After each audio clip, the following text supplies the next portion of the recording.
Hey, what's going on, guys?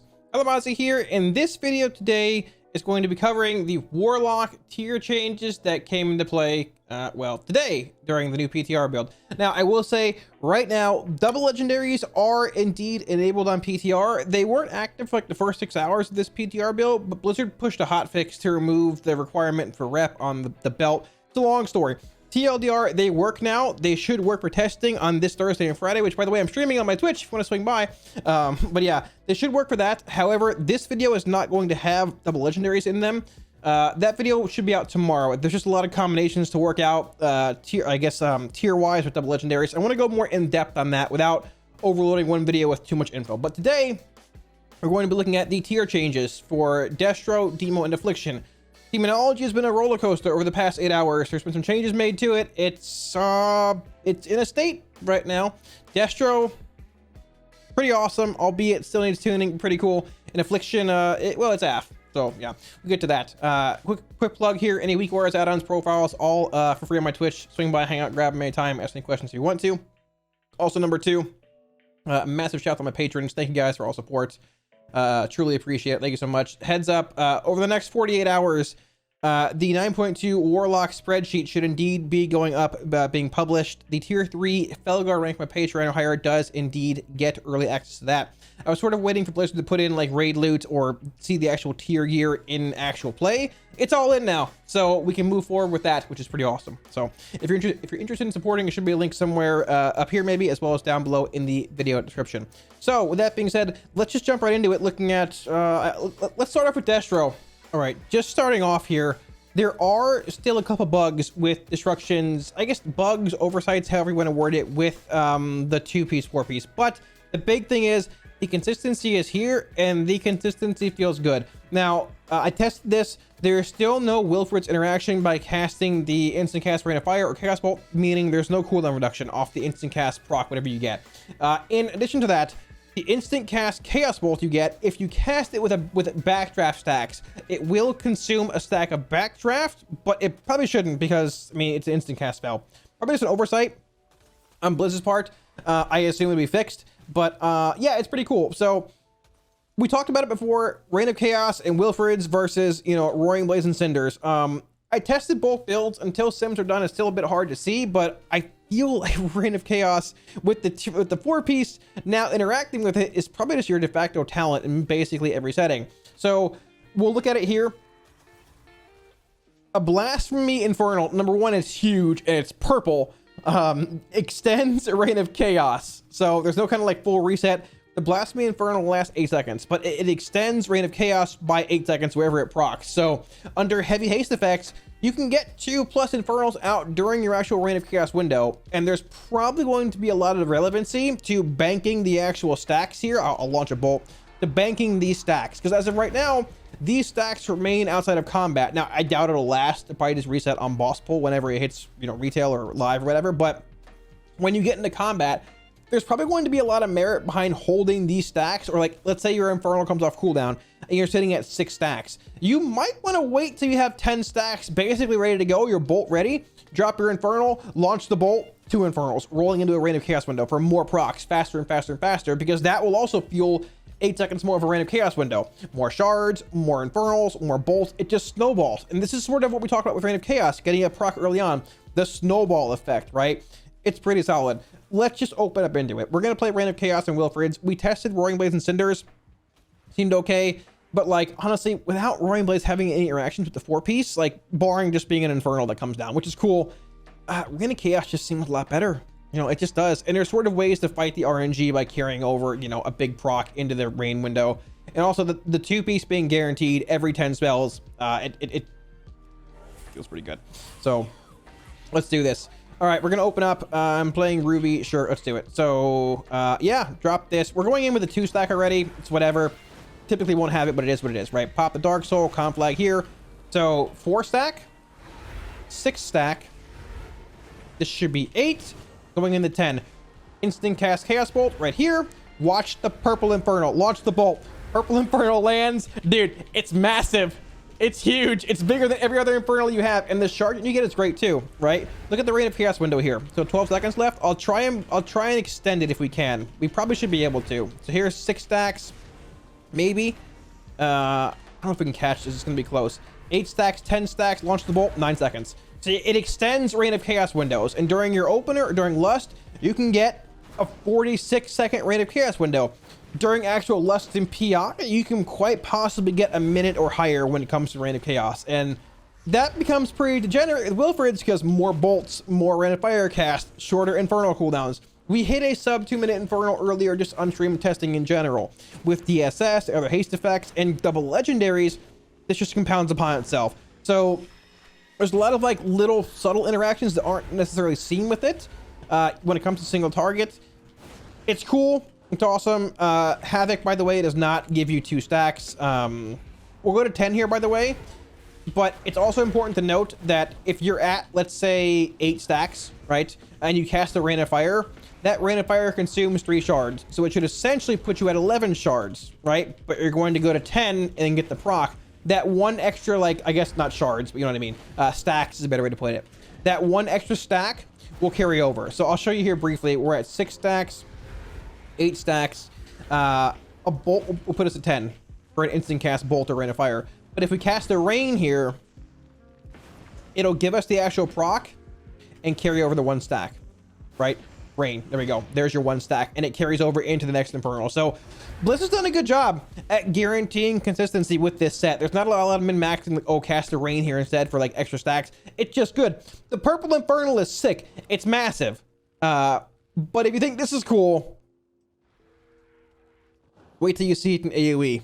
Okay, so I've swapped to the big Soul Conduit Inferno Reign of Chaos build. This is the build you see played in Mythic Plus, like, or in the MDI, right? With the Halls of Atonement pulls. I think at times they play it in Necrotic Wake. Huge pulls, where like they do a million DPS, where you have Rain of Fire just going for days and days. This is that build. Now, if you were to play Reign of Chaos with like Dark Soul and Cataclysm, you can still get pretty good AoE value, a good bit of AoE relevancy. But this build with Blasphemy, the 4-piece, is incredible. So in the single target pull we saw here a minute ago, if you look at the actual damage breakdown, there's no kind of like, okay, Blasphemous Existence is what it's called. It's a purple icon here, right? It's basically when you proc a Blasphemy Infernal at 10 stacks, if you can proc another Blasphemy Infernal before it expires, it won't summon a second Blasphemy. It'll just give that one that's down a duration increase and cause it to like do this big AoE pulse, right? Sort of like how the Infernal lands, Infernal Awakening, all of that. You don't see it a whole lot in single target, but you probably will like during Lust and PI and stuff, but you see it in this build a lot because all you're doing is spamming Rain of Fire. Now, I had a record of, I think, of 21 Rain of Fire cast in a row earlier on stream. Pretty insane. So let's just open up. We'll take a look at it. We'll look at the damage breakdown. Yeah. So get some immolates rolling here. Why not? I've already got a 3 stack. Doesn't matter. Not a big deal. It's all irrelevant in the end, right? So pop the Ruby. Got the Infernal. Put the Soul Rot down. There's your first Rain of Fire. Let's go into a Havoc. All right. So there's your Rain of Fire. Wanted to buy good refunds. There's that. There's the Blasphemy proc right there. There's the big purple Infernal. And now we just go. Rain. Conflagrate. Rain. Rain. There's the other proc right there. There's the big Pulse extension. Rain. Rain. Now it gets degenerate. All you do, just spam Rain. Rain. There's another Blasphemy proc. Rain. Rain. Throw a Conflagrate in. Rain. Rain. This is all you do. There's another proc right there. You just keep going. This is it. And look at your Reign of Chaos window. I still have half a minute on that window because it keeps proccing Blasphemy Infernals. Look, it's extending at this point. Look at it go. It's extending, right? Like, it's actually insane. I'm going to roll some immolates here. I'll go back into my Havoc. Why not? Sure. Put that up. See if we can get it rolling again. 1. Blasphemy. There you go. Conflagrate. Rain. Rain. Rain. An Incinerate. A Rain again. Another Blasphemy proc. I'm still at 26 seconds left in my Reign of Chaos. No, and we've circled back around. It's a minute later. I've got another Infernal again. It just keeps going. It doesn't stop, right? We're back into a Soul Rot window, and I'm literally still in my Reign. I'm at a minute left on it. The synergy is actually insane. Now, you're not going to have a pack that you're in combat with for this long in Mythic Plus, so it's sort of irrelevant how long the actual Reign of Chaos window is, because like, if the pack doesn't die by this time in Plus, something is wrong. Look at the breakdown here, though. So, Rain of Fire. This is the actual Infernal pulsing when you summon a Blasphemy on top of a Blasphemy. This is it. Blasphemous Existence, right? What does it say? Let's see. The Blasphemy ignites, dealing fire damage, or sorry, Shadow Flame damage to all targets. This is like the Infernal Awakening you'd sort of have from a second Infernal coming down, right? And look at the Rain of Fire damage. Look at the Immolation Aura damage. This is the Infernal. This is the Blasphemy Infernal. So you have the Blasphemous Infernal immolating on top of the other Infernals immolating, which are getting the Rain of Chaos, or sorry, Infernal brand stacks with Rain of Fire spam. It's insane. It's really, really, really good. Once again, oh, by the way, I still have Rain of Chaos ticking for what it's worth. You want to go again, boys? You want to go again? We can just do it again if you want. I don't think that it's like actually that big of a deal that it extends upon itself a bunch here, because like I said, in Mythic Plus, you're probably not going to have a pack living this long to where you extend your Reign of Chaos forever. But it's really cool to see the synergy here. It feels a lot like how BFA or Destro did towards the end, sort of. This build's very niche and very narrow when it comes to Plus, but with the 4-piece, you actually might see it played a bit in different settings. The consistency of the 2-piece of the 4-piece is solid. Destro as a whole, like, this is cool, really flashy and everything, but Destro as a whole in single target and in 2 target needs, I would say, substantial buffs still, like Chaos Bolt buffs, Aura buffs, probably Chaos Bolt and like more single target, 2 target based ones. In AOE, it's great, but the fact of the matter is, this build's never played in raiding. It's played in very niche settings in Mythic Plus, like in high MDI keys. Honestly, like you just play AF or you just don't bring a Warlock in general. So really flashy, really cool. But even with it being this cool, it's not going to fix Destro. Destro still needs buffs. But hey, I'm happy with it overall. So Affliction compared to Destruction and Demonology, the tier set really didn't get a whole lot of changes. So we've got the 2-piece clause that was added this, I guess, in this week's PTR build, which is not on the actual 2 set, but it says basically, I'm going to change this out so we don't see and spoil the whole build yet here. Whenever you cast Malefic Rapture, when you're playing Absolute Corruption, you actually have all your corruptions tick, and it adds in an additional damage effect to it, which is pretty cool. So let's change this out here. I can show you briefly, if you swap to Absolute Corruption, the effect. I think it's called like predetermined corruption. It's pretty cool. Basically, here's the corruption. It's a separate damage event in the actual log. So 1, 2, 3 deliberate corruption. There we go. So this is the actual dot effect. This is the corruption application when you put it up, because in Shadowlands corruption does damage when you apply it. This is the actual Malefic Rapture cast, which triggers the extra corruption tick when you're playing AC. It's a pretty cool change. It's pretty small. In AOE, it actually adds up to a bit more than you might think, and we'll look at that in a little bit with DSS. But it's cool because the actual 2-piece really didn't do anything if you were playing Absolute Corruption. It was just, okay, yeah, you have your Rapture buff, but you're extending UA and Agony, which is fine. But it's cool that Blizzard caught on that little attention to detail, looking at the 2-piece. Pretty cool. We'll look at it in AOE in a second here. But outside of that, the other big change is to Drain Soul. So Drain Soul now has a 10% chance to give you a proc of Malefic Rapture, up from 4% in the previous PTR builds, which is pretty big. If you've been keeping, I guess, tabs on Affliction for Night Fae, Nightfall was pretty much the de facto go-to choice here, because Shadow Bolt has a 20% chance to proc the actual effect. But Drain Soul has periodic ticks, which means you have multiple chances over the channel, which is about the same as one Shadow Bolt cast, to proc the effect. 4% was not enough. It was an abysmal proc rate on the actual Rapture cast, or I guess proc, however you want to word it. But the 10% chance makes it much better, a lot smoother. So playing the Malefic Wrath build here, basically in single target, I'll go into my opener here, and I hope you guys can sort of see the extra proc chances on this. Now, as far as like AoE is concerned, when you're playing the 4-piece and casting Drain Soul in Mythic Plus, for however that ends up shaking out, Drain Soul is, I mean, obviously the superior filler, bias aside, because it's charge sniping, everything else. But these Rapture procs are relevant in AoE, but I feel like they're almost a bit more relevant in a sense in single target playing Malefic Wrath, because if I get a decent proc here, you'll see here's my 3-stack draining here, right there. That proc can be used to extend Malefic Wrath, which gives me even more shards to play with while I'm in my rotation here. Now, the big thing with Night Fae is that, proc again right there, is that for the most part, you've had to like maintain Malefic Wrath and single target as AF for a little bit, then let it drop and refresh it once you have your PS and your Soul Rot basically every minute. But that's not really the case anymore, because these procs are so strong, you can just maintain pretty much like perma Malefic Wrath, which is really solid. Also, UA, Agony, Corruption extensions coming in here, bang, they all get extended. It's really, really nice. Now, we're sitting at about 20-ish seconds out from our actual Rapture window here. Bang, free proc, refresh, bam, there you go. And the other thing is interesting, outside of Siphon Life, it's really weird reacting to like Pandemic window on your dots, but getting a proc, because it pushes them back further out of the Pandemic window in a sense. So there's a bit of like min-maxing you have to get used to here, but it's pretty cool. I'm a pretty big fan of the actual change overall. So here we go. We're going right into our Rapture window, which typically this would drop, or would have dropped before, going into this. We have 4 shards. We're good to go. And we're able to maintain Malefic Wrath for basically the entire window, which is really, really strong. It's a really powerful effect. So the 4-piece works well in single target for sure with Malefic Wrath. Even when it comes to AOE and Mythic Plus, maybe not playing Malefic Wrath.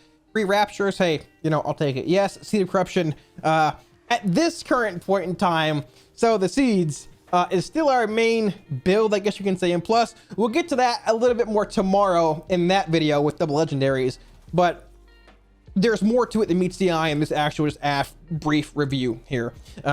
Let's take a bit of a look, like I said, at the Absolute Corruption 2-piece Rapture changes in AOE with Decaying Soul Satchel, and maybe a bit of a brief glimpse into what double legendary combinations might bring for the AF 2-piece.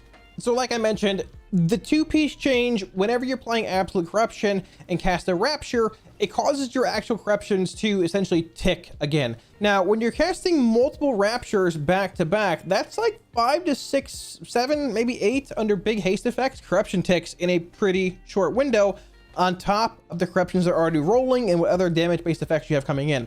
Now, once again, we're not playing double legendaries here. I have DSS on. Yes, the belt does cover DSS in Court of Unity. We'll get to that video tomorrow. I'm excited to make it, just I don't want to cram it all in the one video here, but I want to show you the actual damage that the 2-piece deals without really, going, yeah. So let's just open up. So we're playing Absolute Corruption with Phantom Singularity here. Now, we're going to do it in 4 targets. We're going to open up, I guess, half sort of how we used to, I guess, in Plus, like in 9.1, maybe. PS, Soul Rot, pop the Dark Lair, and Rapture instead. Our damage. Our damage here. We're bursting to 33k. Give me another Rapture proc. 35k, give or take. Look at the actual damage the 2-piece is doing. Deliberate Corruption's 4.2%. But that's like 4.2% that we literally didn't even have a couple days ago, right? And this build on top of that also brings a bit more single target relevancy in Mythic Plus if you're looking to have some kind of angle like that. But on top of all that as well, look at our dots. I'm not even playing Rolling Agony. The Rapture procs are coming in, we're casting Drain Soul. Look at my UA, 15 seconds. Look at my Agonies, they have 12 seconds on them. I'm not even playing Rolling Agony. I haven't refreshed my dots one time, and I'm coming around to another Soul Rot window in 10 seconds, right? I've noticed playing this build briefly on dummies, I pretty much have to refresh like once a minute. It's pretty ridiculous. Free proc right there. Cast the PS. I cast it a little early, it doesn't even matter, right? Throw a Rapture in, who cares? Soul Rot, get this up again. Start spamming. Dude, look at our dots. 24, 25, 26, 27, 29, 30. There's your UA at 24. I'm not saying like we're gonna shift away from Seed of Corruption spam necessarily in Plus, but a build like this offers a good bit of like hybrid kind of DPS where you can play Phantom Singularity. There's a potential to maybe play Malefic Wrath and AOE, who knows, right? Like with DSS, because that's both sides of the spectrum, right? You've got good single target, good AOE with DSS, good single target Malefic Wrath. And once again, look at the corruption damage here. 5%. 5% in AOE, right? It's not bad. That might not seem like a whole lot. That's literally free damage. Oh, and once again, I've got Darkler coming around. This is my second Agony refresh of this actual test session, however you want to word it. It's pretty insane. The extensions are pretty ridiculous. And with these actual like dots being a thing, being up for so long, it gives you more time to cast Drain Soul more often. And Drain Soul, increased chance to proc the free Rapture cast. So it's one huge circle of synergy, right? My dots are at 35 seconds right now. I'm not even going to have to refresh my Agony before I cast the actual Soul Rot again. There's a lot of synergy with this build.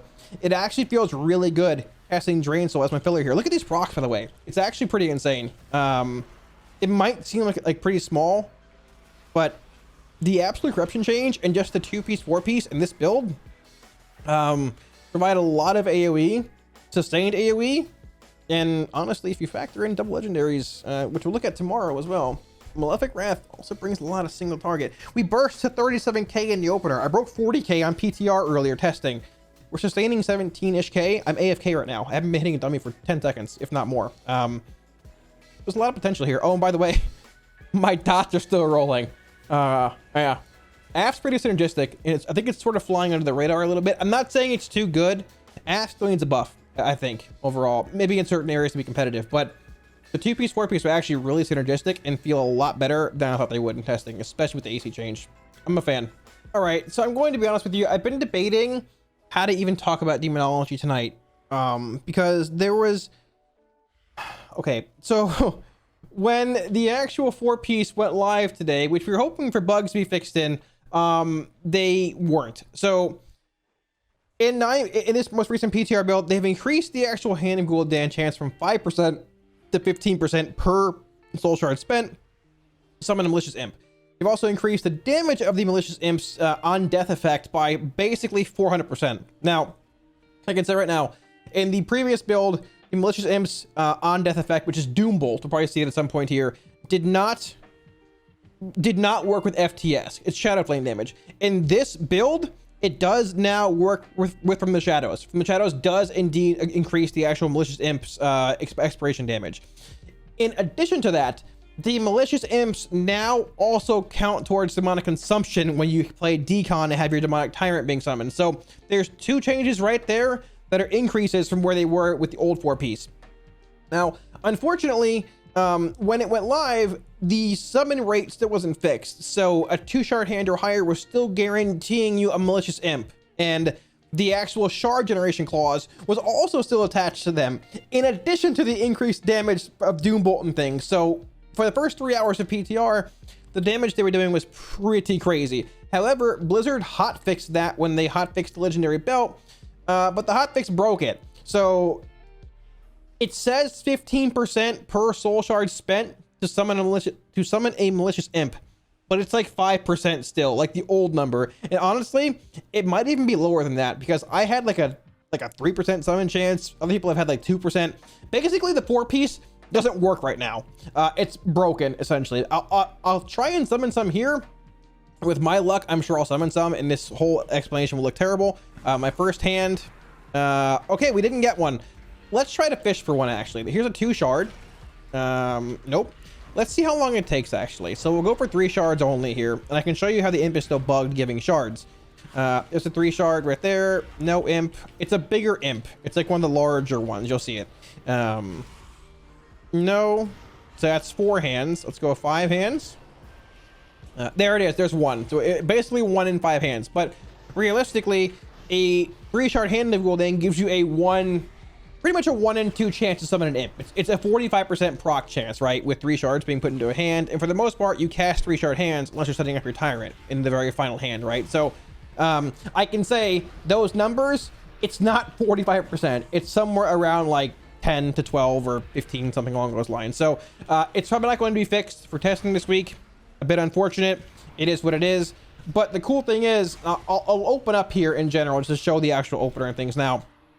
It is now working with Decon. It is now working with FTS.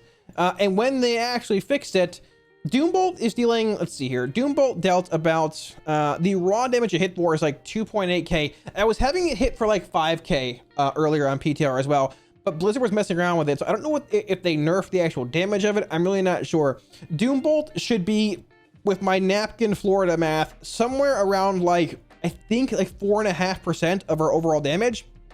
And the actual, where's the other ability here? Yeah, the Fell Firebolt for the Malicious Imp should be somewhere around like, I think 2.5. So I'll open up here. We'll, I'll flask up and see if I have any runes on me and things left here. I'll open up and see what we can actually do. Now, like I said, keep in mind, this probably won't be fixed for raid testing this Thursday and Friday. So if you're watching stream or watch videos from then, just keep in mind that D1's damage is lacking.